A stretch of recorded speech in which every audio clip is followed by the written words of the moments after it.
Muhammad Ainun Najib, atau biasa dikenal dengan MH Ainun Najib, atau Cak Nun atau Mbah Nun, lahir di Jombang, Jawa Timur, pada tanggal 27 Mei tahun 1953, adalah seorang tokoh intelektual Muslim Indonesia. Beliau menyampaikan gagasan pemikiran dan kritik-kritiknya dalam berbagai bentuk antara lain, puisi, esai, cerpen, film, drama, lagu, seminar, ceramah, dan tayangan video.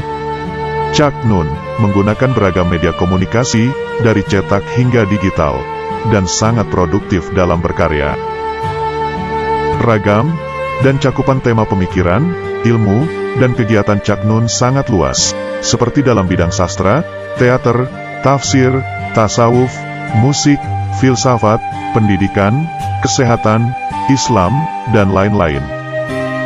Selain penulis, Cak Nun juga dikenal sebagai seniman, budayawan, penyair, cendekiawan, ilmuwan, sastrawan, aktivis pekerja sosial, pemikir, dan kita sebut juga seorang kiai. Banyak orang mengatakan Cak Nun adalah manusia multidimensi.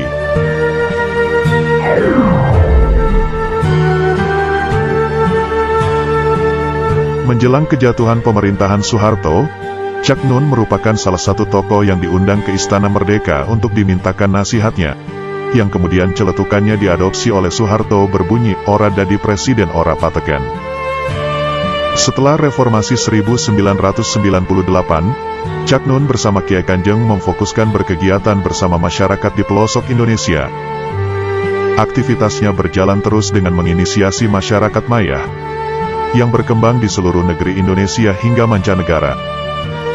Cak Nun bersama Kiai Kanjeng dan masyarakat maya, mengajak untuk membuka yang sebelumnya belum pernah dibuka. Memandang, merumuskan dan mengelola dengan prinsip dan formula yang sebelumnya belum pernah ditemukan dan dipergunakan.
Pada akhir tahun 1969,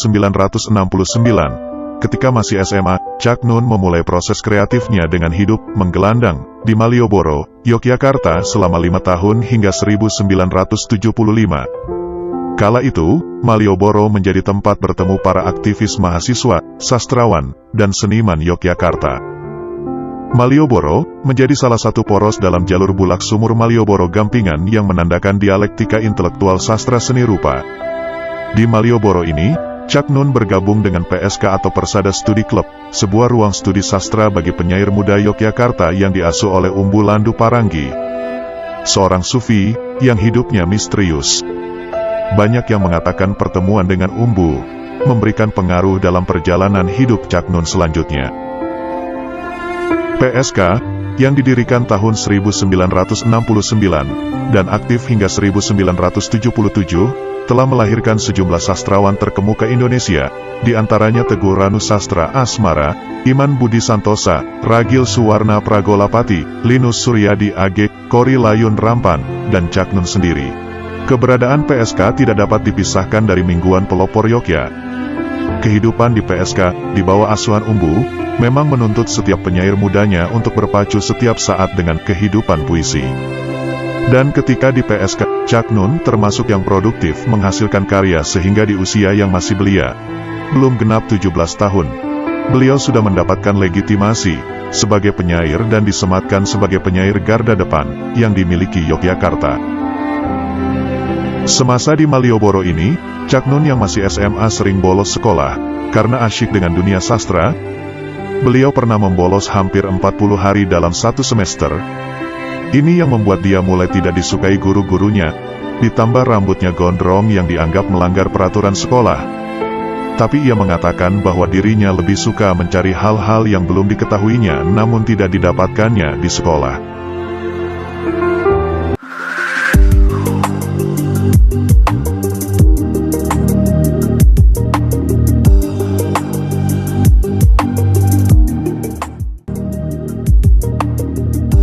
Masih dalam masa berproses bersama PSK di bidang sastra, Cak Nun juga aktif dalam dunia jurnalistik dan kepenulisan tahun 1973 sampai 1976. Sebagai wartawan serta redaktur beberapa rubrik di harian masa kini Yogyakarta, seperti Seni Budaya, Kriminalitas, dan Universitaria, beliau pun menjadi redaktur tamu di harian Bernas selama 3 bulan. Pada usia 24 sampai 25 tahun atau tahun 1977 sampai tahun 1978, kualitas esai-esai Cak Nun sudah diakui publik dan diterima harian Kompas. Pada 1981 saat usia Cak Nun 28 tahun, majalah Tempo telah menerima tulisan kolom-kolomnya dan beliau menjadi kolumnis termuda majalah itu. 5 tahun dari tahun 1970 sampai tahun 1975 Cak Nun menggeluti dunia kewartawanan. Berbeda dengan wartawan modern dalam mendefinisikan peran dan tugasnya sebagai penyiar berita, Cak Nun memiliki prinsip kewartawanan yang niscaya berhubungan dengan transendensi. Cak Nun menjelaskannya sebagai berikut. Sekurang-kurangnya para wartawan adalah jari jemari Al-Habir, yang maha mengabarkan. Para wartawan menyayangi dinamika komunikasi masyarakat, Ar-Rahman. Mereka memperdalam cinta kemasyarakatannya itu, Ar-Rahim. Mereka memelihara kejujuran, kesucian, dan objektivitas setiap huruf yang diketiknya, Al-Qudus. Mereka berkeliling ronda menyelamatkan transparansi silaturahmi, As-Salam. Mereka mengamankan informasi, Al-Mukmin.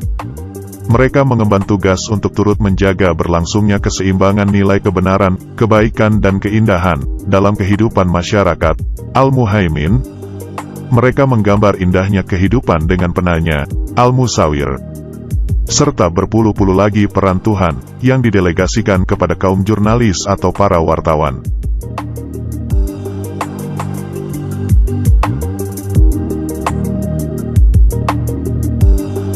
Musik dan puisi. Pada tahun-tahun 1977 sampai tahun 1978, Cak Nun bergabung dengan Teater Dinasti yang didirikan oleh Fajar Suharno, Gajah Abioso, dan Tertib Suratmo. Pada masa itu, keterlibatan Cak Nun bersama Teater Dinasti, dan keikutsertaan Teater Dinasti bersama Cak Nun tidak bisa dipisahkan.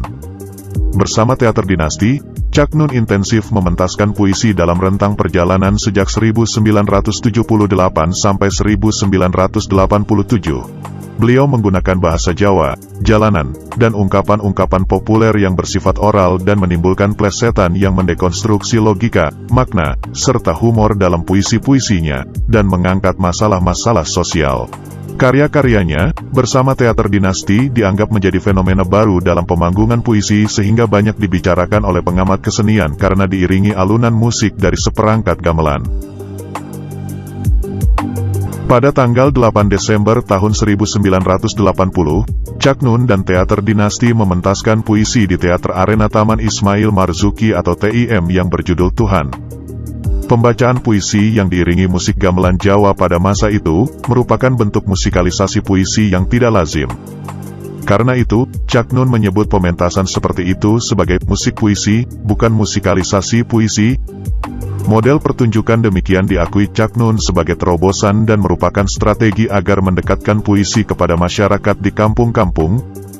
Hal ini lazim karena masyarakat pedesaan masih lekat dengan seni tradisi yang memposisikan gamelan Jawa sebagai instrumen utama. Gamelan, yang digunakan berbeda dengan gamelan pada umumnya, yaitu menggunakan besi, bukan kuningan. Pembacaan puisi dengan menggunakan gamelan besi oleh Chuck Noon ini, adalah bentuk pembelaan dan perhatiannya pada golongan masyarakat kelas bawah. Konsep bunyi gamelan besi mewakili kelas bawah, dibanding gamelan kuningan dan perunggu yang mewakili golongan elit, bangsawan, ningrat, dan semacamnya. Pada masa-masa itu pula, proses kreatif Chuck Noon dijalani juga bersama Ebit G.Ade yang kita kenal sebagai penyanyi. Eko Tunas adalah cerpenis dan penyair, dan E.H. Kartanegara Jux seorang penulis. Keempat nama ini sering disebut juga 4E, MH, Ebit, Eko, E.H. Kelompok ini acap kali ngamen puisi di kampung-kampung dan kampus-kampus. Ebit G.Ade, sebelum menjadi penyanyi terkenal banyak belajar dari Chuck Noon, dengan menyanyikan puisi karya Emily Dickinson, dan Chuck Noon.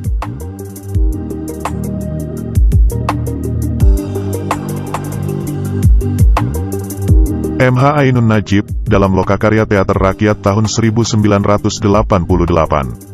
Di Teater Dinasti, Chuck Noon berkolaborasi dengan Gajah Abioso, Fajar Suharno, Simon Het, Joko Kamto, dan Agus Istianto yang sangat produktif melahirkan ide-ide dan pemikirannya dalam puisi-puisi dan naskah-naskah drama, seperti Keajaiban Likpar pada 1980, Mas Dukun tahun 1982, Geger Wong Ngoyak Macan tahun 1989, dan Patung Kekasih pada tahun 1989. Penyatuan Chuck Noon dan Teater Dinasti, selain pembacaan puisi, melalui pertunjukan drama teater menyuguhkan keunikan tersendiri di awal tahun 1980-an, yang membuatnya semakin dikenal masyarakat sehingga banyak permintaan pementasan.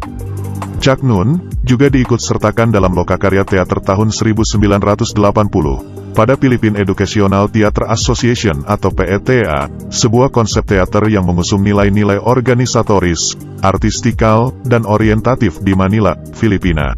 Chuck Noon, antara lain bersama Fred Wibowo dan Ariel Heryanto, adalah peserta dari Indonesia Angkatan Pertama. Persinggungan Chuck Noon dan kawan-kawan Teater Dinasti dengan metode teater pembebasan PETA di Filipina ini tampaknya memicu mereka memberikan berbagai kegiatan pendidikan politik kepada rakyat melalui teater sebagai wahana ekspresi spirit pembebasan. Teater Dinasti pada era itu merupakan pelopor yang konsen dalam menggarap konsep teater pendidikan.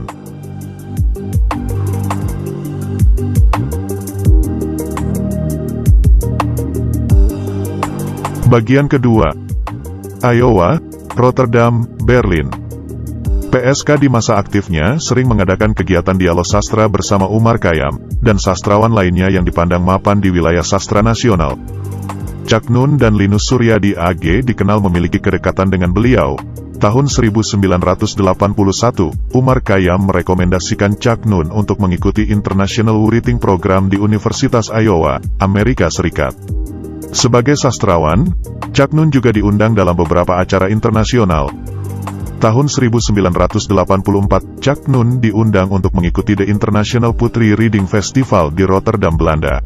Seorang profesor di Universitas Leiden, menjadi anggota komite festival yang menentukan siapa saja yang layak diundang ke festival bergengsi itu. disarankan kepada sang profesor oleh siswa Santoso, sahabat Cak Nun ketika aktif dalam diskusi di rumah almarhum Umar Khayyam, di Yogyakarta pada akhir era 70-an awal 80-an. Seorang MH Ainun Nadjib adalah sosok yang bisa diundang yang dianggap akan menghidupkan event itu.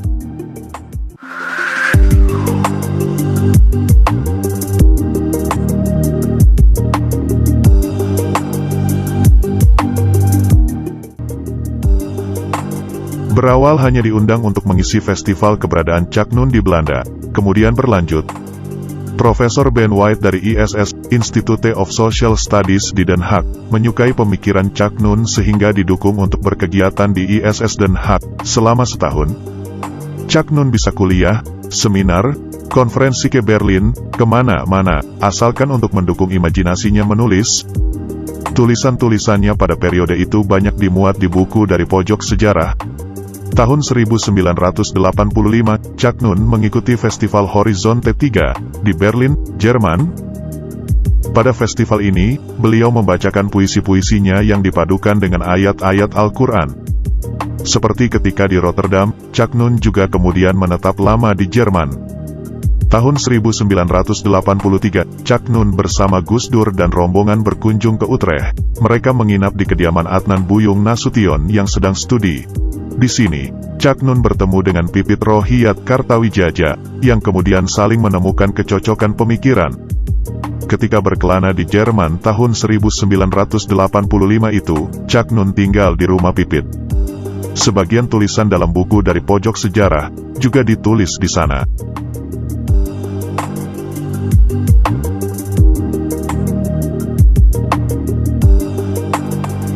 Di Yogyakarta, seorang asli Mandar, Sulawesi Barat, alumni APMD Yogyakarta yang kemudian menjadi pegawai negeri sipil yang suka sastra, bersahabat dengan Cak Nun. Namanya Ali Sahbana. Di kampungnya sekitar tahun 1983, di Tinambung, Ali Sahbana menghimpun puluhan anak muda yang setiap malam mangkal dan bernyanyi-nyanyi di pinggir jalan, liar dan suka mabuk-mabukan. Anak-anak muda yang tidak mampu sekolah dan kuliah itu dihimpun dalam sebuah komunitas yang diarahkan sebagai wahana pembinaan pengembangan seni budaya. Nama komunitas itu adalah Teater Flamboyan. Ali Sahbana membina mereka agar bisa terarah dan mempunyai prospek dalam hidupnya ke depan. Secara pelan dan bertahap, anak-anak muda liar dan suka mabuk-mabukan itu bisa terkendal. Salah satu cara beliau membangun mimpi mereka adalah dengan mengenalkan beberapa orang pintarnya Indonesia ke mereka. Salah satunya yaitu Cak Nun. Setiap tulisan Cak Nun yang terbit di majalah terkemuka nasional difotokopi sebanyak mungkin, dibagikan, dan malamnya didiskusikan sampai larut. Perlahan tumbuh rasa cinta anak-anak muda itu ke Cak Nun. Tidak satu pun tulisannya yang ada di sejumlah media dilewatkan. Pada tahun 1987, atas inisiatif anak-anak muda itu, Cak Nun diundang ke Mandar. Beliau disambut dengan gembira. Selama di Mandar, beliau melakukan berbagai aktivitas. Memimpin langsung workshop teater, memandu anak-anak muda dalam diskusi dengan aneka topik, mandi ke Sungai Mandar, sambil menantang anak-anak Mandar berlomba menyelam. Tidak hanya bagi anak-anak muda ini, kedatangan Cak Nun juga punya arti besar bagi masyarakat Tinambung. Ketika itu, Tinambung sedang mengalami kemarau panjang. Cak Nun lalu mengajak masyarakat bersama-sama sholat minta hujan. Begitu rampung salat, hujan turun dengan lebatnya. Dan Cak Nun dianggap membuat keajaiban hingga banyak orang-orang tua mendatanginya di penginapan untuk meminta berkah doa dan pengobatan. Itulah salah satu cerita tentang Cak Nun di Tinambung. Mungkin masih banyak yang lain yang tidak tertulis di media. Tanggal 23 sampai 26 April tahun 1989, Cak Nun datang kembali ke Tinambung bersama Nevi Budianto untuk kembali mengadakan workshop teater. Kegiatan ini juga diikuti pemuda-pemuda sekitar Tinambung, Polewali, Wonorejo, dan Campalagian.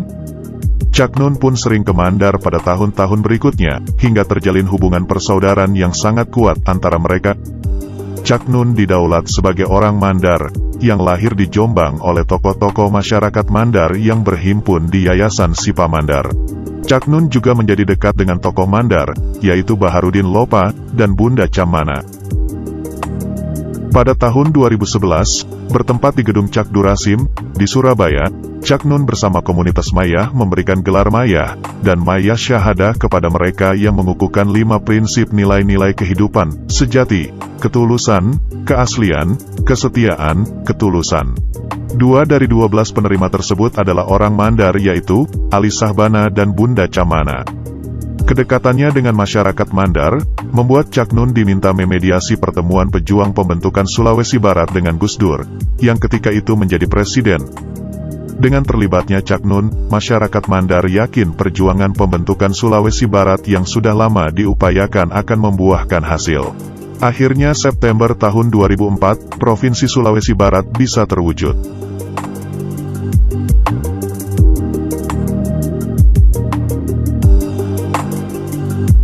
Lautan Jilbab.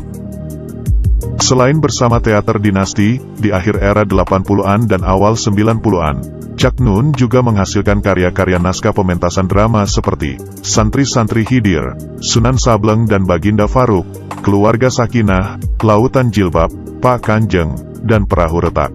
Pementasan Lautan Jilbab diangkat dari judul puisi berjudul sama. Puisi ini tercipta pada tanggal 16 Mei tahun 1987 secara spontan, sore hari sebelum Cak Nun mengisi acara Ramadlan in Campus yang diselenggarakan Jamaah Sholahuddin UGM. Setelah penampilan penyair Taufik Ismail di Boulevard UGM, pentas puisi Lautan Jilbab mendapat sambutan hangat dari 6.000 orang yang hadir. Puisi itu kemudian direvisi, dari 1 judul menjadi 33 teks, disusun dalam buku syair Lautan Jilbab, terbitan tahun 1989. Pada masa Orde Baru ketika itu, pemakaian jilbab di kalangan muslimah Indonesia, terutama di sekolah dan tempat kerja dilarang oleh pemerintah. Karena pemakaian jilbab dianggap sebagai fenomena politik Islam. Atas bentuk represi Orde Baru itu, Cak Nun yang sejak kecil menentang ketidakadilan, memandang tindakan pemerintah ini melanggar hak asasi perempuan untuk berjilbab. Puisi Lautan Jilbab ini merupakan resistensi Cak Nun terhadap pembatasan hak asasi manusia oleh Orde Baru. Drama Lautan Jilbab pertama kali dipentaskan kelompok Sanggar Sholahuddin UGM, disutradarai oleh Agung Waskito dengan supervisor Dr. Kunto Wijoyo. Pementasan ini dianggap memecahkan rekor jumlah penonton. Tidak kurang dari 3.000 penonton pada malam pertama, dan sekitar 2.000 penonton saat malam kedua. Karena antusias yang tinggi itu, drama ini dipentaskan di banyak kota selain Yogyakarta, yaitu di Madiun, Malang, Surabaya, Bandung, Jember, dan Makassar. Puisi dan pementasan teater Lautan Jilbab tak ubahnya sebuah ajakan perlawanan. Sejak itu pemakaian jilbab punya arti perlawanan terhadap otoritarianisme Orde Baru. Cak Nun mengungkapkan alasan perlawanannya. Pakai jilbab atau tak berjilbab adalah otoritas pribadi setiap wanita. Pilihan atas otoritas itu silahkan diambil dari manapun, dari studi kebudayaan, atau langsung dari kepatuhan teologis. Yang saya perjuangkan bukan memakai jilbab atau membuang jilbab, melainkan hak setiap manusia untuk memilih. Menurut Niels Murder, seorang sosiolog Belanda, yang perhatian kepada perkembangan sosiokultural Indonesia, sejak pentas Lautan Jilbab oleh Cak Nun bersama Sanggar Sholahuddin digelar, busana muslimah berjilbab menjadi bagian dari budaya masyarakat Indonesia.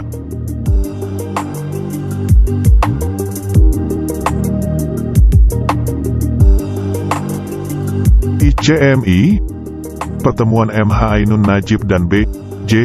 Habibie tahun 1991. Cak Nun tidak menamatkan kuliah, tetapi ia dipandang sebagai salah satu intelektual terkemuka di Indonesia. Dekan Fakultas Psikologi UI tahun 1991, Dr. Yaumil Agus Akhir, mengatakan bahwa Cak Nun layak diberi gelar Dr. Honoris Causa, atau bahkan profesor karena pikiran dan wawasannya yang luas dan didukung analisis yang tajam. Pada usianya yang belum genap 40 tahun, Cak Nun dimasukkan ke dalam jajaran kepengurusan ICMI atau Ikatan Cendekiawan Muslim Indonesia yang dibentuk pada Desember tahun 1990, dipimpin oleh B.J. Habibie. Terkait hal ini, Cak Nun sejak awal mempertanyakan keterlibatannya di ICMI dengan bersurat langsung ke B.J. Habibie karena namanya dimasukkan dalam jajaran pengurus ICMI tanpa konfirmasi dan persetujuan resmi darinya. Cak Nun kemudian menerima dijadikan Ketua Bidang Dialog Kebudayaan, lantaran B.J. Habibie menjanjikan ICMI mampu menyelesaikan persoalan Waduk Kedung Ombo. Namun, ICMI tidak berhasil membantu masyarakat Kabupaten Sragen, Boyolali, dan Grobogan, yang tertindas karena tidak mendapatkan ganti rugi tanah yang digunakan Orde Baru untuk pembangunan waduk. Karena itu, Cak Nun memutuskan keluar dari ICMI. Pada bulan Februari tahun 1991, secara resmi Cak Nun mengirimkan surat pengundurannya langsung kepada B.J. Habibie. Praktis hanya 2 bulan ia menjadi pengurus ICMI.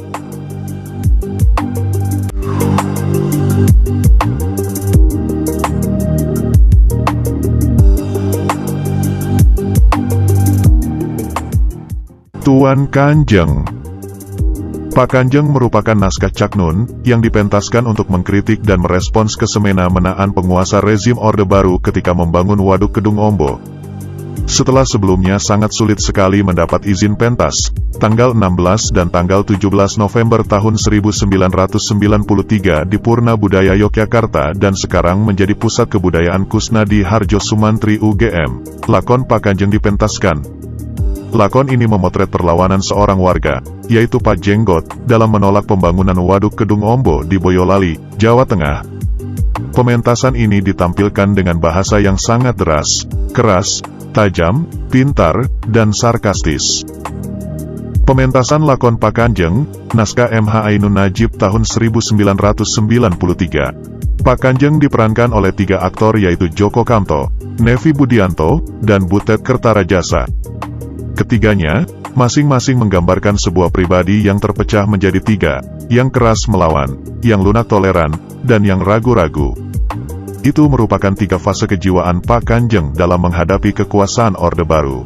Pementasan ini digarap oleh komunitas Pak Kanjeng, yang memang diambil dari judul naskah ini dengan forum penyutradaraan oleh 9 sutradara. Selain ketiga pemainnya, dalam forum sutradara ini turut terlibat pula Agus Nur, Indra Tranggono, Jajuk Ferianto, dan Cak Nun sendiri. Gagasan berani dan keras dalam pementasan lakon yang mengkritik Orde Baru ini, menyebabkan pertunjukannya dilarang di berbagai kota. Bagi Cak Nun sendiri, Pak Kanjeng bukan terutama sebuah pertunjukan, melainkan sebuah laboratorium budaya. Laboratorium Pak Kanjeng yang kemudian dalam pementasan-pementasan selanjutnya menjadi komunitas Pak Kanjeng atau KPK. Komunitas ini pada akhirnya mengalami perubahan format, bermetamorfosa menjadi gamelan Kiai Kanjeng yang diinisiasi oleh Toto Raharjo. Personel awal adalah Nevi Budianto, Joko Kamto, Bayu Kuncoro, Narto Piul. Selanjutnya beberapa personel baru pun direkrut ketika itu seperti Bobit, Joko SP, Azid Dewa, Yoyo Prasetyo, Imong, Ismarwanto, Ardani, dan Gianto. Kemudian Kiai Kanjeng pada tahun-tahun selanjutnya selalu bersama Cak Nun dalam melayani masyarakat. Televisi dan radio. Setelah sebelumnya Cak Nun banyak menyampaikan gagasan dan kritiknya lewat media cetak, ceramah, pementasan musik puisi, dan pertunjukan drama, pada pertengahan 1990-an, beliau memanfaatkan media audiovisual. Bersama Kiai Kanjeng, pada tanggal 29 April tahun 1996 Cak Nun mementaskan musik puisi Talbiyah Cinta di RCTI, untuk menyambut Idul Adha. Beberapa seniman terlibat seperti Ita Purnamasari, Novia Kolopaking, Gito Rolis, Dewi Gita, Amak Baldun, Amoroso Katamsi, dan Wiwik Sipala. Masih pada tahun 1996, stasiun televisi Indosiar setiap hari menyiarkan program acara cermin yang digagas Cak Nun dan Uki Bayu Sejati. Dengan pembawaannya Cak Nun mengajak para penonton untuk tenang dan rileks ketika menikmati tontonan berdurasi sangat singkat sekitar 1 atau 2 menit. Cak Nun muncul di antara tayangan iklan atau acara-acara lainnya sebanyak 70 episode.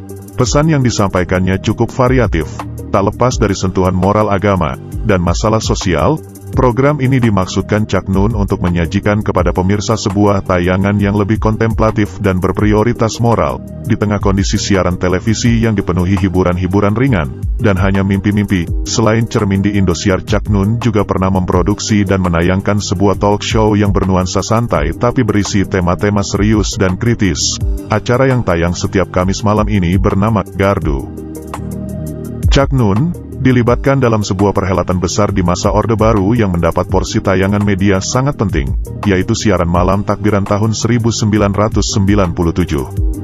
Bertempat di kawasan Monumen Nasional, Monas, acara yang bertajuk Gema Zikir dan Takbir digelar, penting karena Presiden Soeharto memimpin langsung takbiran itu.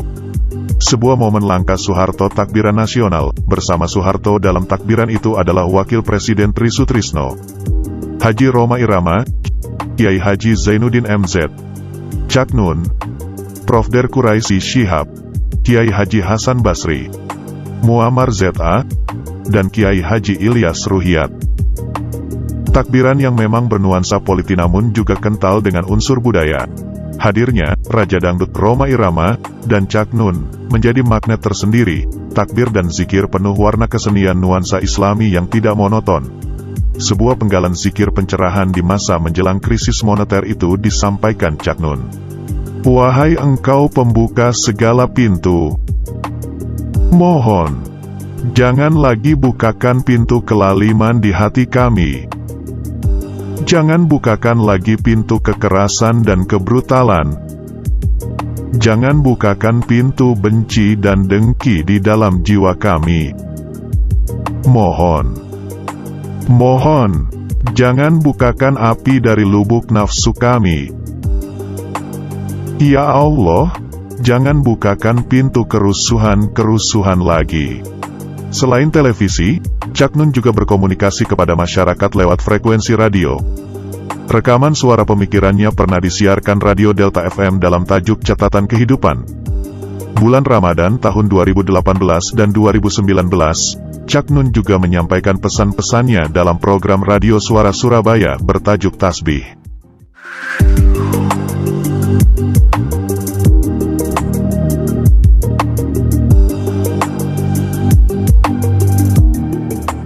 Reformasi 1998.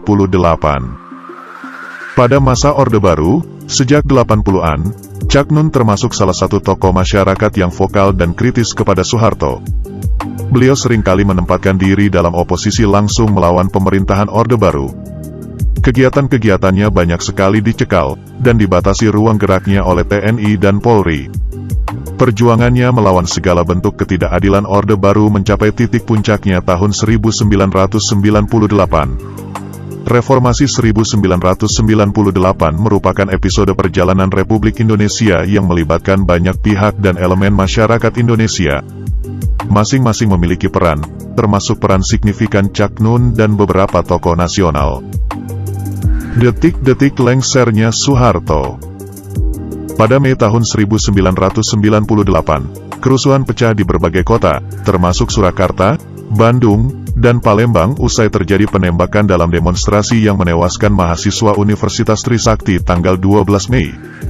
Dikenal dengan tragedi Trisakti, Jakarta rusuh tanggal 13 Mei, dan puncaknya, tanggal 15 Mei beberapa pusat perbelanjaan di Jakarta hangus terbakar. Ratusan orang tewas. Tanggal 16 Mei, di tengah suasana Jakarta yang rusuh, beberapa intelektual berkumpul di Hotel Regent. Di antaranya Cak Nun dan Nurholis Majid atau Cak Nur. Dalam pertemuan ini, didiskusikan kemungkinan-kemungkinan untuk mengakhiri krisis ekonomi, sosial, politik yang intinya, Soeharto harus lengser. Tapi bagaimana caranya menyampaikan itu ke Soeharto, karena sebelumnya pernah ditempuh lewat Quraisy Shihab, tapi Menteri Agama ini menolaknya. Cak Nun, pada pertemuan itu mengeluarkan ide untuk membentuk opini bersama militer. Ide pembentukan opini ini, sebelumnya sudah dilakukan Cak Nun, pada Forum Padang Bulan, tanggal 11 Mei di Jombang, yang menyampaikan seruan Soeharto untuk lengser, waktunya sudah hampir habis. Cak Nun juga menerbitkan selebaran terang benderang, sudah ditulis sejak tanggal 8 Mei dan dikirimkan ke berbagai media massa namun tidak ada yang memuatnya. Cak Nun menyatakan tegas, Pak Harto turun, TNI berpihak pada rakyat. Secara khusus di pertemuan Padang Bulan itu, Cak Nun mengajak masyarakat melantunkan wirid dan zikir bersama yang dipuncaki pembacaan Hizib Nasr yang dipimpin Bu Kalimah, ibunda beliau. Setelah pertemuan di Hotel Regent, tanggal 16 Mei malamnya, Cak Nun, bersama Utomo Dananjaya, Malik Fajar, dan S. Derajat merumuskan 4 prosedur lengsernya Soeharto dengan meminimalisir korban dan memaksimalkan efektivitas kenegaraan.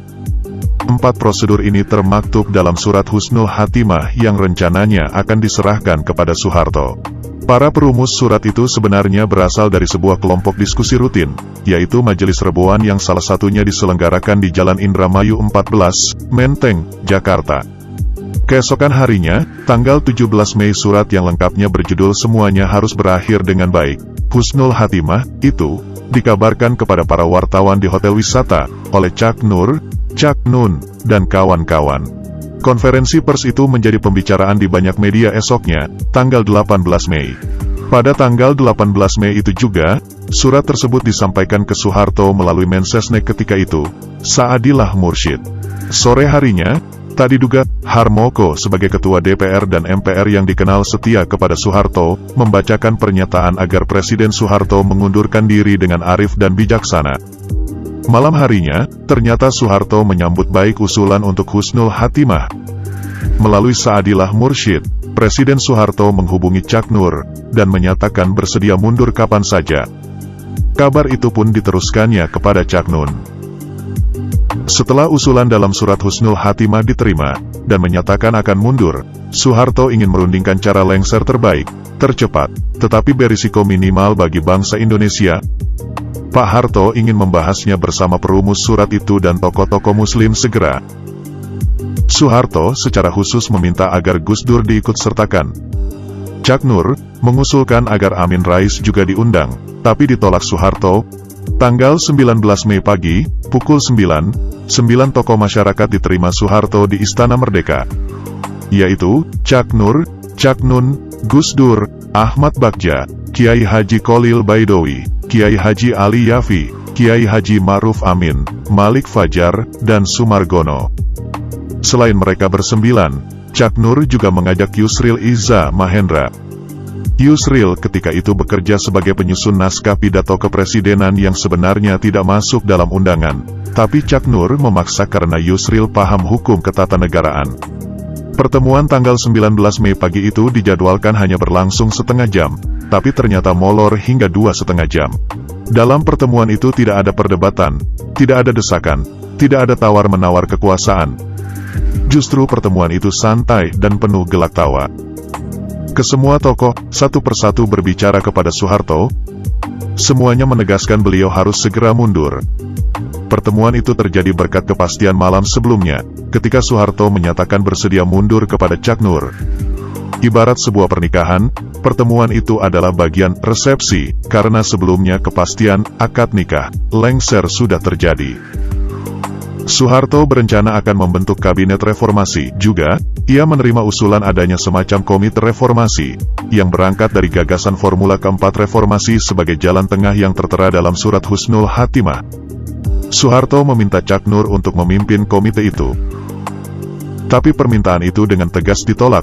Bila kabinet dan komite itu terbentuk, Cak Nur meminta tidak boleh satupun dari tokoh-tokoh yang hadir tanggal 19 Mei itu dimasukkan Soeharto ke dalamnya. Soeharto sebenarnya sangat berharap kepada mereka, karenanya penolakan itu mengecewakannya.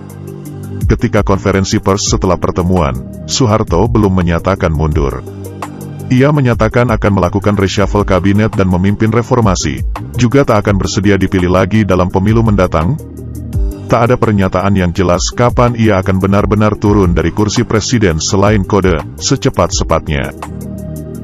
Merespons pertemuan itu, Amin Rais mengadakan konferensi pers di kantor PP Muhammadiyah.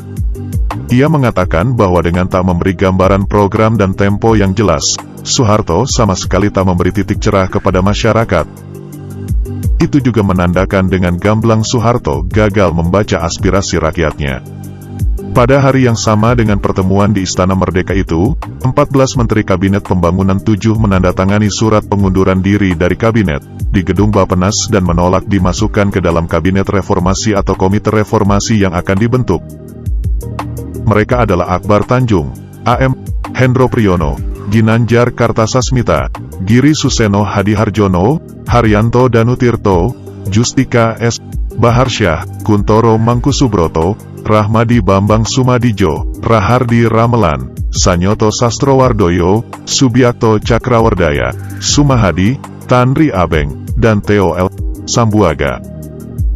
Keesokannya, tanggal 20 Mei Soeharto menganggap pengunduran para menterinya yang ramai-ramai mundur, hanya rumor. Sampai Yusril yang berada di kediaman Soeharto di Jalan Cendana, Menteng, Jakarta Pusat, mendapat kabar kepastian mundur itu langsung dari Akbar Tanjung, yang menunjukkan kopian surat pengunduran. Surat disampaikan ke Saadillah Mursyid, dan akhirnya Soeharto pun mendapat kepastian kabar itu. Merasa kehilangan dukungan politik, tidak didukung tokoh-tokoh yang menemuinya, dan masyarakat sudah ngamuk, persepsi lengser itu pun akhirnya terjadi. Pagi hari pukul 9, tanggal 21 Mei tahun 1998, Soeharto menyatakan berhenti dari jabatannya sebagai Presiden Republik Indonesia di Istana Negara, dan kemudian Wakil Presiden B.J. Habibie dilantik menjadi Presiden. Husnul Hatimah. Surat atau konsep Husnul Hatimah merupakan gagasan luhur yang lahir dari pemahaman atas Islam. Cak Nun mengungkapkan, jika ada seorang maling berhenti dari kemalingannya tidak harus melalui peristiwa dikepung lalu dipukuli beramai-ramai dulu. Tuhan masih memberi peluang taubat dan husnul hatimah. Maka Soeharto perlu diambil perasaan dan psikologinya sehingga ia menyadari memang perlu mundur. Kerusuhan yang menewaskan banyak orang termasuk mahasiswa, penculikan-penculikan, situasi ekonomi yang sulit, korupsi kolusi kronis nepotisme yang akut, represi militer bertahun-tahun, ketidakbebasan berpendapat yang lama, dan berbagai kesalahan Soeharto lainnya, maka bisa dipahami segala situasi itu menyebabkan kebencian dan dendam yang mendalam masyarakat kepadanya. Mereka menghendaki pengalihan kekuasaan total dan tidak menoleransi keterlibatan Soeharto dalam reformasi. Sementara menurut pertimbangan dengan logika berpikir husnul hatimah, yang paling bertanggung jawab atas semua kesalahannya adalah Soeharto sendiri. Nurholis Majid, Abdurrahman Wahid, M.H. Ainun Najib, dan Yusril Iza Mahendra dalam diskusi buku Islam Demokrasi atas bawah di Jakarta tahun 1998. Cak Nun dan kawan-kawan memilih untuk melakukan pendekatan yang berbeda, dengan berusaha tidak hanyut dalam arus kebencian yang tidak proporsional. Mencoba untuk tidak mengutuk-ngutuknya lagi walaupun ingin, karena sering mengalami tindakan represi dari rezim Orde Baru. Sebelumnya, pada HUT Golkar ke-33 tanggal 19 Oktober tahun 1997, Soeharto dalam pidatonya mengisyaratkan siap lengser ke Prabon Madek Pandito. Cak Nun memandang Soeharto yang berkuasa dengan kuat selama 32 tahun. Pada saat militer masih dikendalikan penuh, dalam batinnya saat itu sudah Madek Pandito. Maka tinggal disentuh hatinya agar dirinya menyelesaikan permasalahan dengan husnul hatimah. Sebelum menawarkan husnul hatimah, terlebih dahulu dijelaskan 3 bentuk aspirasi reformasi yang muncul. Pertama, reformasi masih dalam kerangka sistem pemerintahan Orde Baru, yang berarti dilakukan bertahap hingga selesainya masa jabatan tahun 2003. Kedua, reformasi dalam sistem yang sangat berbeda dari Orde Baru, yaitu Soeharto harus mundur. Ketiga, reformasi dengan proses kudeta. Dijelaskan dalam surat tersebut bahwa bentuk pertama tidak banyak menjanjikan dan terlalu lama. Sedangkan bentuk kedua dan ketiga akan memunculkan gerakan penentangan yang berpotensi menimbulkan perpecahan. Maka Cak Nun, dan kawan-kawan menawarkan bentuk keempat yang tetap mengandung kesulitan, tetapi relatif aman dan dapat memberi landasan legitimasi baru yang kuat untuk pemerintahan yang akan datang. Bentuk keempat inilah sebuah husnul hatimah yang intinya bahwa Soeharto bertekad memimpin sendiri reformasi secara menyeluruh. Dengan menyesali terjadinya krisis moneter, mengakui semua kesalahan dan segala kekeliruannya, menyerahkan kekayaan pribadi dan keluarga untuk kepentingan bangsa dan negara, Kemudian Soeharto memimpin perbaikan-perbaikan yang ketentuan-ketentuannya dituangkan dalam legal formal konstitusional. Menyatakan bersedia mundur dari jabatan kepresidenan secepat mungkin melalui cara-cara damai dan konstitusional. Lalu membimbing bangsa Indonesia memasuki milenium ketiga. Juga disampaikan teknis waktu yang matang yaitu selama 20 bulan berikutnya, sampai tidak lebih dari tanggal 10 Januari tahun 2000. Pemilihan umum sudah harus terlaksana, maksimal tanggal 11 Maret tahun 2000 sudah terpilih presiden baru.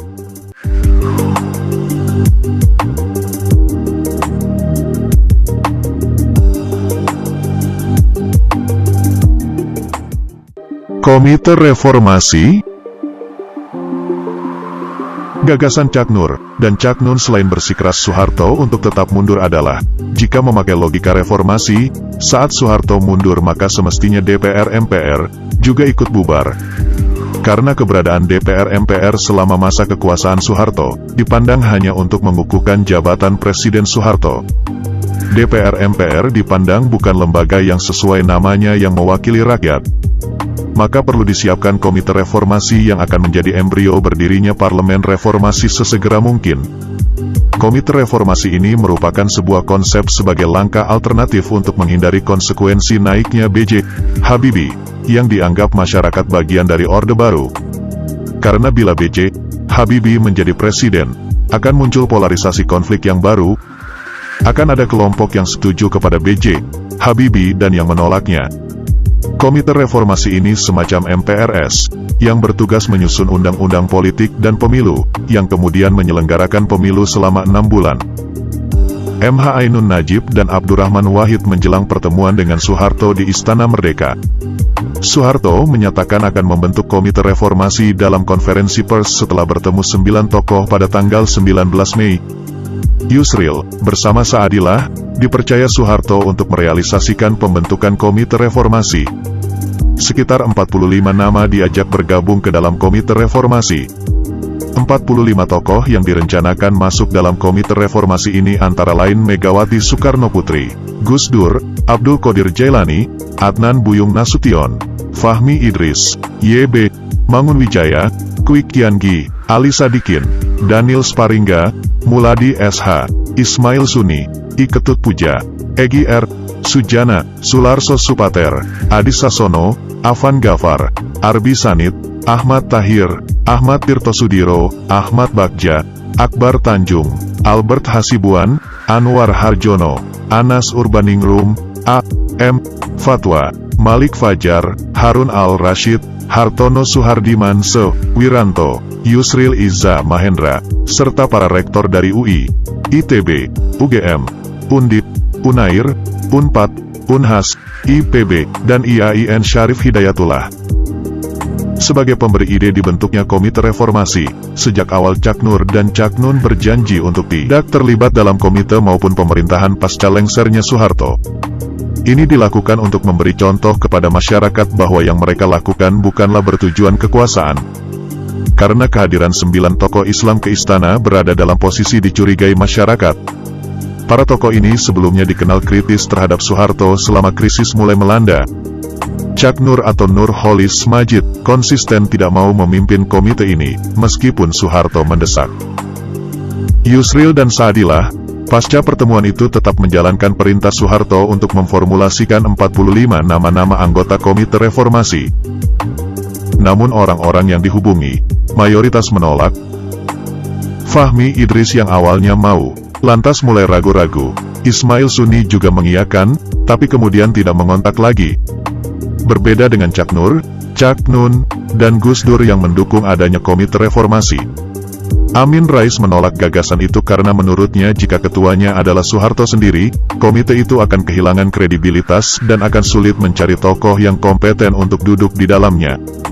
Bahkan ia memandang, komite reformasi ini hanya cara Soeharto untuk mengulur waktu dan tetap berkuasa. Sebenarnya Amin Rais akan ditunjuk sebagai Presiden Republik Indonesia oleh Komite Reformasi untuk memimpin masa transisi, namun Cak Nur tidak berhasil menjelaskan gagasan itu kepadanya. Pada akhirnya Komite Reformasi pun kandas di tengah jalan, gagal terwujud. Ora, patekan.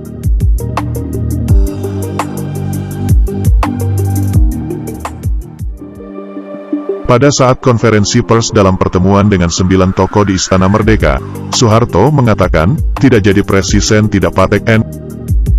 Idiomatik seperti ini bukan berasal dari habitat kulturnya Soeharto di Jawa Tengah dan Yogyakarta. Istilah patek n lazim diucapkan masyarakat Surabaya. Di dalam pertemuan itu Cak Nur menjadi juru bicara. Ia memberi kesempatan pertama kepada KH Ali Yafi untuk berbicara. Beliau menegaskan Soeharto harus mundur dan mengatakan mungkin ini pahit baginya. Soeharto malah mengatakan, tidak pahit. Saya sudah kapok jadi presiden, yang kemudian menjadi headline berita koran Kompas esoknya, tanggal 20 Mei tahun 1998. Ia dengan guton mengatakan kapok sebanyak 3 kali sehingga Cak Nur menambahkan, kalau orang Jombang itu, bukan kapok, tapi tuwuk atau kekenyangan. Cak Nun pun menimpali, ora dadi presiden, ora patek n. Gus Dur, oleh Cak Nur diberi kehormatan untuk bicara pada giliran akhir dan menjadi gongnya pertemuan. Wah, tadi saya ketakutan ketika akan ketemu Pak Harto, kata Gus Dur, sebab saya pikir sampeyan ini monster. Tetapi alhamdulillah ternyata sampeyan ini ya manusia. Kutipan konferensi pers Soeharto yang mengandung istilah ora patek n, direkam koran Kompas saat itu. Jadi, demikianlah, ada yang juga mengatakan, terus terang saja dalam bahasa Jawanya, tidak menjadi presiden, tidak akan patek n. Itu kembali menjadi warga negara biasa, tidak kurang terhormat dari presiden asalkan bisa memberikan pengabdian kepada negara dan bangsa. Jadi, jangan dinilai saya sebagai penghalang, tidak sama sekali. Semata-mata karena tanggung jawab saya. 4. Sumpah Soeharto. Presiden Soeharto sudah turun, dan B.J. Habibie menjadi presiden. Di masa kepresidenan Habibie, krisis multidimensi terjadi. Pemimpin-pemimpin politik tidak bisa bersatu. Menurut Cak Nun ketika itu, siapapun bisa bicara apa saja dan bahkan para pemimpin pun sulit dipercaya. Himbauan ulama untuk tidak berbuat rusuh tidak dihiraukan. Kerusuhan terjadi di mana-mana. Karena itu Cak Nun yang resah dengan keadaan ini memandang keluarga besar bangsa Indonesia perlu melakukan ikrar husnul khatimah. Ikrar yang digagas Cak Nun ini rencananya diselenggarakan pada tanggal 14 Februari tahun 1999, bertempat di Masjid Baitur Rahman Komplek DPR MPR. Mulanya, ide ini dilontarkan Cak Nun pada saat salat tarawih Ramadhan, awal tahun 1999, bersama Ginanjar Kartasasmita, Abdul Latif, A.M. Hendro Priyono, dan Akbar Tanjung. Menurutnya, ini satu-satunya cara untuk mencoba membuka pintu krisis legitimasi yang dialami Indonesia. MH Ainun Najib mengundang Soeharto di rumahnya di Jalan Cendana untuk menghadiri ikrar husnul khatimah, Februari tahun 1999. Dalam rencana acara pertobatan nasional bertajuk ikrar husnul khatimah itu, para tokoh nasional diundang. Selain 3 tokoh di atas, tokoh-tokoh yang diundang antara lain, Presiden B.J. Habibie, Wiranto, Gus Dur, Megawati, Amin Rais, para menteri dan tokoh-tokoh lainnya, termasuk Soeharto. Cak Nun mengundang Soeharto secara langsung ketika bertemu dengannya di Cendana sebanyak 2 kali. Tanggal 26 Januari tahun 1999, Soeharto mengundang Cak Nun. Sebelumnya, beberapa kali, orang-orang lain, termasuk anak-anaknya, Hutomo Mandala Putra dan Bambang Trihatmojo, mencoba menghubungkan Cak Nun dengan Soeharto, tetapi tidak berhasil. Menurut Soeharto, Cak Nun termasuk orang yang dia percayai karena di tengah-tengah hujatan kepadanya, Cak Nun dianggap cukup objektif. Dalam pertemuan pertama selama 3 jam di kediamannya, Soeharto menyanggupi untuk hadir pada acara tanggal 14 Februari. Tidak hanya akan hadir, ia setuju untuk membayar semua dosanya dan mengakhiri sisa kehidupan dengan kebaikan-kebaikan dengan menandatangani rumusan 4 Sumpah Soeharto, di hadapan Cak Nun. Sumpah yang rencananya dinyatakan di hadapan seluruh masyarakat, tokoh, dan semua wartawan media cetak dan televisi yang akan hadir itu berisi. 1. Bahwa saya, Soeharto, bersumpah tidak akan pernah menjadi Presiden Republik Indonesia lagi. 2. Bahwa saya, Soeharto, bersumpah tidak akan pernah turut campur dalam setiap proses pemilihan Presiden Republik Indonesia. 3. Bahwa saya, Soeharto, bersumpah siap dan ikhlas diadili oleh pengadilan negara untuk mempertanggungjawabkan kesalahan saya selama 32 tahun menjadi Presiden Republik Indonesia. 4. Bahwa saya, Soeharto, bersumpah siap dan ikhlas mengembalikan harta rakyat yang dibuktikan oleh pengadilan negara. Itulah 4 sumpah yang diucapkan oleh Soeharto. Ide Cak Nun agar Soeharto melakukan pertobatan ini lantas menjadi pemberitaan. Termasuk, menurut Cak Nun, ada pemberitaan miring dengan tuduhan yang penuh curiga dan tafsir aneh-aneh tanpa mengerti inti acara sebenarnya. Berita yang dimaksud dimuat antara lain di Pos Kota dan terbit pada tanggal 3 Februari tahun 1999. Berita-berita itu menggiring opini bahwa acara ini digagas Soeharto sebagai langkahnya menghindari upaya hukum yang sedang diproses untuk menghukumnya. Cak Nun juga mendapat tanggapan bernada negatif dari para tokoh politik yang menganggap Cak Nun telah menjadi mesin politik Soeharto. Gus Dur juga tampaknya kurang antusias dengan ide acara tersebut. Soeharto mengundang Cak Nun kembali ke Cendana tanggal 4 Februari tahun 1999, dan skenario berubah. Karena Soeharto khawatir acara yang rencananya dihadiri 10.000 undangan itu bisa menimbulkan masalah yang memancing demo dan menambah huru-hara. Soeharto tetap berniat melakukan taubat nasuha meskipun tidak dilakukan di tempat acara Cak Nun digelar. Ia akan melakukannya di masjid dekat rumahnya, Masjid Bimantara, Kebon Sirih, dan berjanji akan menjelaskan soal pertobatannya pada tanggal 28 Februari tahun 1999, di masjid dekat kediaman Gus Dur di Ciganjur. Setelah pertemuan kedua itu, kepada wartawan Cak Nun menegaskan, "Ini ide saya dan bukan maunya Pak Harto. Mau datang atau tidak bukan urusan saya." Meskipun Soeharto bersumpah untuk bersedia mempertanggungjawabkan kesalahannya dan mengembalikan harta yang dituduhkan telah dicurinya dengan dibuktikan pengadilan, namun hingga wafatnya tahun 2008, Soeharto tidak pernah sekalipun diadili oleh Penegak Hukum Republik Indonesia.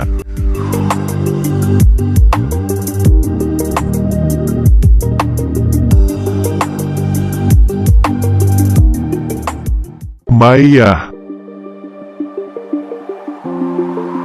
Munculnya masyarakat Maiyah, bagaimana ceritanya, ada di video ini, simak sampai habis. Jika pada masa Orde Baru, aktivitas Cak Nun selalu ramai dalam hiruk-pikuk media massa dan publik nasional, maka setelah reformasi ia memilih jalan sunyi. Cak Nun mundur dari panggung nasional. Cak Nun menjaga jarak dengan media mainstream, karena ia menyadari sepenuhnya potensi destruktif yang kerap dibawa media daripada potensi konstruktifnya. Waktu kegiatannya sebagian besar bersama masyarakat langsung di berbagai pelosok daerah di Nusantara, lebih banyak dibanding sebelumnya. Dalam aktivitasnya itu, Cak Nun bersama Kiai Kanjeng melakukan berbagai dekonstruksi pemahaman atas nilai-nilai, pola-pola komunikasi, metode perhubungan kultural, pendidikan cara berpikir, serta pengupayaan solusi-solusi masalah masyarakat. Aktivitas Cak Nun yang intens bersama masyarakat itu kemudian berkembang sebagai sebuah konsep kebersamaan yang diikuti beragam lapisan masyarakat. Konsep ini kemudian tahun 2001 disebut Maiyah. Secara etimologis, Maiyah berasal dari kata ma'a, bahasa Arab yang artinya bersama, dan arti Maya sendiri adalah kebersamaan. Kebersamaan dibangun dengan berpijak pada kebersamaan segitiga cinta, yaitu segitiga antara Allah, Rasulullah, dan makhluk. Inspirasi konsep kebersamaan ini diambil dari Al-Quran yang dikaji oleh Marja, rujukan keilmuan Ahmad Fuad Effendi, bahwa kata ma'a dalam Al-Quran disebutkan sebanyak 161 kali yang berada dalam relasi atau kebersamaan antara Allah, Rasulullah, dan semua makhluknya. Ada yang melihat Maiyah yang diinisiasi Cak Nun ini sebagai sebuah fenomena gerakan sosial budaya baru yang cukup memberikan harapan kebangkitan Indonesia. Maiyah dianggap sebagai oase di tengah berbagai dahaga sosial, kebudayaan, agama, dan krisis keadilan yang terjadi di Indonesia. Karena kesemua permasalahan itu diakomodasi dan diolah bersama menjadi energi kreatif yang menyiratkan prospek masa depan Indonesia yang lebih baik. Maya bisa dikatakan seperti sekolah gratis terbuka atau universitas jalanan untuk berbagai lapisan masyarakat, atau juga mirip pesantren virtual. Maya seperti menjadi laboratorium sosial yang melatih logika berpikir dan seni manajemen kehidupan. Meskipun formatnya lain dari berbagai bentuk institusi pembelajaran yang pernah ada, Ma'iyah sangat terbuka bagi siapapun. Semuanya boleh datang ke majelis masyarakat Maya. Mereka yang merasa bertuhan, yang ateis, yang apolitis, juga yang politis, yang berpendidikan tinggi maupun tidak sekolah, semuanya boleh. Tanpa ada sekat yang dibangun untuk tujuan pemisahan. Tidak ada sekat berdasarkan agama, kelas sosial ekonomi, dan atas dasar stratifikasi sosial yang selama ini telah terbentuk kehidupan sehari-hari. Ma'iyah begitu cair, luwes, rileks, nyaris tanpa struktur baku. Bukan sebuah organisasi, Ma'iyah lebih cenderung disebut organisme yang memiliki karakter seperti ruang yang menampung apapun dan siapapun di dalamnya. Cak Nun mengatakan bahwa sejatinya Ma'iyah itu merupakan dinamika tafsir terus-menerus, tidak terlalu penting didefinisikan secara baku. Yang penting keberadaannya bermanfaat bagi masyarakat luas. Toto Raharjo, pimpinan Kiai Kanjeng dan sahabat Cak Nun yang merupakan salah satu sesepuh Ma'iyah mengatakan bahwa, meskipun Ma'iyah dipandang sebagai sebuah gerakan sosial budaya, agama, bahkan gerakan sufi, menurutnya Ma'iyah mengambil posisi cukup sebagai majelis ilmu. Menurut Cak Nun, dengan berposisi sebagai majelis ilmu, Ma'iyah dapat menjadi penyokong segala organisasi, pergerakan, ataupun institusi yang ada di masyarakat. Bagi Nahliyin yang berMa'iyah akan semakin kuat kenu'anya, dan warga Muhammadiyah tambah kuat kemuhammadiyahannya. Ma'iyah berupaya untuk selalu berada pada titik seimbang, sebagai penengah, berada pada posisi wasyatiyah, tidak memihak kepada siapapun, baik kekuasaan, ormas, mazhab agama, dan kelompok-kelompok atau aliran-aliran apapun. Padang bulan, embrio atau cikal bakal Ma'iyah berawal dari sebuah pengajian tahun 1994, yang digagas Adil Amrullah, adik Cak Nun.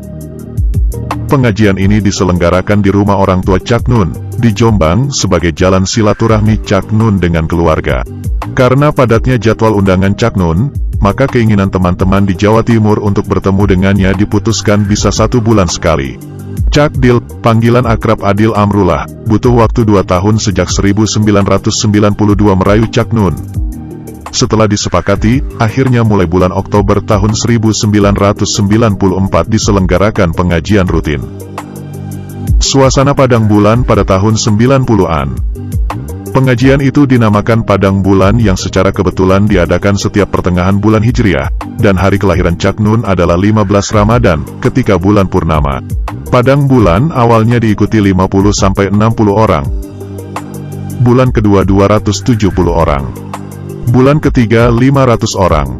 Setelah lebih dari 14 bulan diselenggarakan, pada awal tahun 1996 membludak hingga 10.000 orang yang puncaknya ketika menjelang reformasi, pernah dihadiri 35.000 orang. Dilihat dari pelat kendaraan mereka, ada yang dari Surabaya, Jakarta, Bandung, Yogyakarta, Solo, Cirebon, Malang, Brebes, dan berbagai wilayah Indonesia lainnya. Desa Menturo setiap Padang Bulan diadakan menjadi sangat ramai. Sebenarnya pada masa lalu desa ini juga cukup ramai pada saat Muhammad Abdul Latif atau akrab dipanggil Cak Met, ayah Cak Nun semasa beliau masih hidup. Almarhum mewarnai kegiatan kehidupan masyarakat Menturo. Cak Met mendirikan Madrasah Islamiyah, Mansyaul Ulum, di Menturo Timur tahun 1958. Namun sepeninggal Cak Met pada tahun 1975, keramaian saat itu perlahan meredup. Cak Nun bersaudara pun banyak beraktivitas di luar Jombang. Hanya kakak keduanya, Miftahus Surur atau Cak Mif, yang mendapat amanah melanjutkan perjuangan Cak Met mengurus madrasah. Padang Bulan merupakan bentuk pengabdian anak-anak Cak Met untuk melanjutkan perjuangan, dan menjadi amal jariyah dalam pemberdayaan masyarakat. MH Ainun Najib menampung keluh kesah masyarakat usai Padang Bulan, sebagai upaya mereka mencari solusi. Suasana desa Menturo saat Padang Bulan pada Maret tahun 2018. Berkas, Padang Bulan pada tahun ke-26. Masyarakat Ma'iyah mensyukuri berjalannya Padang Bulan hingga tahun ke-26. Merespons fenomena Padang Bulan yang menjadi magnet berkumpulnya ribuan orang di tengah pengawasan rezim Orde Baru saat itu, Cak Nun mengatakan bahwa yang penting fungsinya harus jelas. Fungsi pertama adalah melalui tafsir Al-Qur'an, Padang Bulan mencoba merefleksikan penyikapan-penyikapan terhadap masalah-masalah sosial yang akhirnya diharapkan terjadi pembenahan cara berpikir bersama melalui pembelajaran Al-Quran. Fungsi kedua adalah pemberdayaan. Ada konsep-konsep yang dicari bersama sebagai alternatif terbaru dalam memberdayakan umat. Karena mereka yang datang ke Padang Bulan dari berbagai daerah dan latar belakang. Padang Bulan tidak hanya pengajian, tetapi ada silaturahmi ekonomi di situ. Di antara mereka ketika itu, yang datang ada tokoh politik, seniman, budayawan, dan selebriti. Seperti Rhoma Irama, Trie Utami, Ari Kusmiran, Imam Utomo, Tajus Sobirin, Permadi, Kemal Idris, W.S. Rendra, hingga Prabowo Subianto. Tujuannya juga beragam. Memang ada yang betul-betul ikut pengajian untuk menimba ilmu. Ada pula yang ingin berkonsultasi menyampaikan keluh kesah sebagai upaya mencari solusi atas masalah mereka. Biasanya mereka diterima Cak Nun usai Padang Bulan.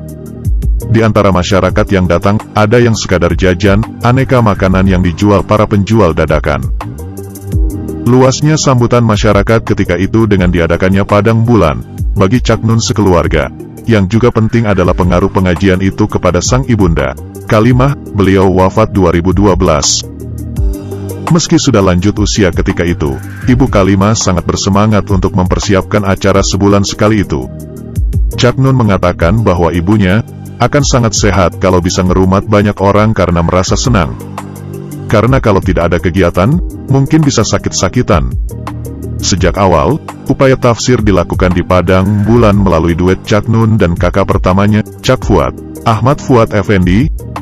Cak Fuad menyampaikan tafsir tekstual, sementara Cak Nun menyampaikan tafsir kontekstualnya. Tafsir tekstual dilakukan seperti lazimnya yang dilakukan para kiai. Beberapa ayat Al-Quran dibacakan Cak Fuad, lalu diterangkan arti atau terjemahnya. Cak Fuad juga sering menguraikan makna kata-kata kunci di dalam ayat-ayat tersebut. Kemudian disampaikan tafsirnya dengan merujuk pada beberapa kitab tafsir Al-Quran. Cak Fuad juga mencoba menyampaikan pemahamannya sendiri menyangkut ayat-ayat yang tengah dikaji tersebut. Sementara, tafsir kontekstual disampaikan Cak Nun yang berupaya memahami kejadian di masyarakat, baik itu peristiwa politik, sosial, budaya, dan keagamaan. Cak Nun meletakkan ayat-ayat yang dikaji sebagai sudut pandang, atau ditemukan kaitan-kaitan antara ayat-ayat tersebut dengan realitas sosial. Al-Quran tidak diposisikan sebagai objek kajian, melainkan sebagai metodologi membaca realitas. Meskipun begitu, Cak Nun tidak mengklaim bahwa mereka mufasir. Tanggal 13 Oktober tahun 2019, keluarga besar Cak Nun dan masyarakat Mayah mensyukuri perjalanan masih diselenggarakannya Padang Bulan selama 26 tahun.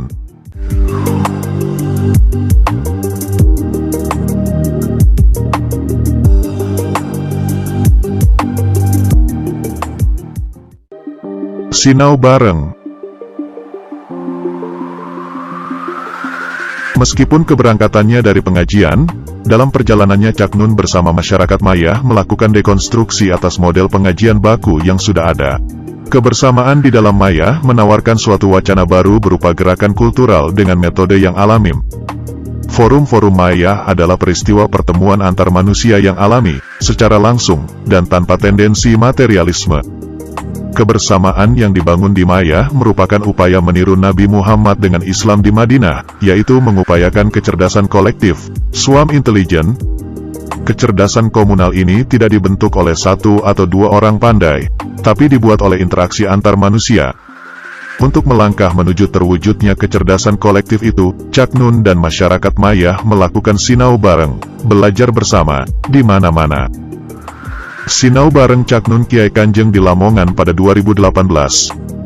Tanpa jarak, tanpa sekat, semua berpartisipasi. Sinau bareng Cak Nun dan Kiai Kanjeng dalam pembukaan Dieng Culture Festival 2016. Ada dua bentuk umum sinau bareng, yaitu majelis ilmu yang diadakan sendiri oleh masyarakat Mayah rutin bulanan, dan yang diselenggarakan masyarakat umum pada waktu tertentu dengan mengundang Cak Nun dan Kiai Kanjeng. Undangan dari masyarakat ke berbagai wilayah Nusantara ini bisa 10-15 kali per bulan. Untuk sinau bareng secara massal, umumnya dilakukan di area terbuka. Durasi sinau bareng sendiri sangat beragam. umumnya antara 4 hingga 8 jam. Sinau bareng dirasakan sebagai wahana pendidikan alternatif yang semakin hari, masyarakat yang hadir berusia sangat muda, dari generasi milenial dan generasi Z. Setidaknya ada 10 hal yang bisa diperhatikan dalam melihat perbedaan sinau bareng Cak Nun dan Kiai Kanjeng dengan pengajian-pengajian pada umumnya. Opinium. Konsep sinau bareng yang lahir dari rahim Mayah yang berangkat dari kultur berdaya bersama ini, selanjutnya bisa diterapkan dalam berbagai bidang kehidupan. Tidak harus berupa pengajian dalam skala besar, yang terpenting inti konsepnya membangun kecerdasan bersama, bisa diaplikasikan. Seperti yang digunakan dalam aplikasi bersistem operasi Android bernama Opinium, sebuah aplikasi berbasis komunitas yang menyediakan alternatif kurasi informasi. Kurasi ini dibangun dari diskusi untuk menguji bersama keabsahan sebuah informasi, demi menghindari hoax. Salah satu fitur utama dalam aplikasi Opinium adalah sinau bareng. Melalui fitur ini, setiap pengguna dapat membangun reputasi dan kredibilitas mereka melalui interaksi silang berbagai bidang studi. Semua pendapat dan diskusi di forum sinau bareng dapat diuji dan dikuratori oleh pengguna lain. Dengan parameter manfaat visual terbuka, sinau bareng menjadi laboratorium interaksi informasi yang penggunanya dapat menilai seberapa besar pengaruh dampak positif setiap pengguna. Majelis Masyarakat Mayah. Berawal dari Padang Bulan tahun 1994, Mayah sebagai majelis ilmu kemudian berkembang. Masyarakat Mayah di berbagai daerah berupaya melingkar setiap bulan, untuk istiqomah sinau bareng. Setidaknya lebih dari 60 majelis masyarakat Mayah digelar setiap bulannya. Mokopat Syafaat, Yogyakarta, diselenggarakan sejak tahun 1999 di TKIT Alhamdulillah, Taman Tirto, Kasihan, Bantul setiap tanggal 17 bulan Masehi. Gambang Syafaat, Semarang, diselenggarakan sejak Desember tahun 1999 di Masjid Baitur Rahman, Simpang 5, Semarang setiap tanggal 25 bulan Masehi. Kenduri Cinta, Jakarta, diselenggarakan sejak Juni tahun 2000 di Taman Ismail Marzuki, Tim pada hari Jumat, malam hari, di minggu kedua setiap bulan Masehi. Bangbang Wetan, Surabaya, diselenggarakan sejak tahun 2008 di Surabaya, sehari setelah Padang Bulan di Jombang diadakan. Paperandang Mandar, Sulawesi Barat, sejak tahun 1998. Juguran Syafaat, Banyumas Raya. Maneges Kudroh, Magelang. Waro, Kaprawiran, Madiun, Ngawi, Magetan, Ponorogo. Damar Kedaton, Gresik.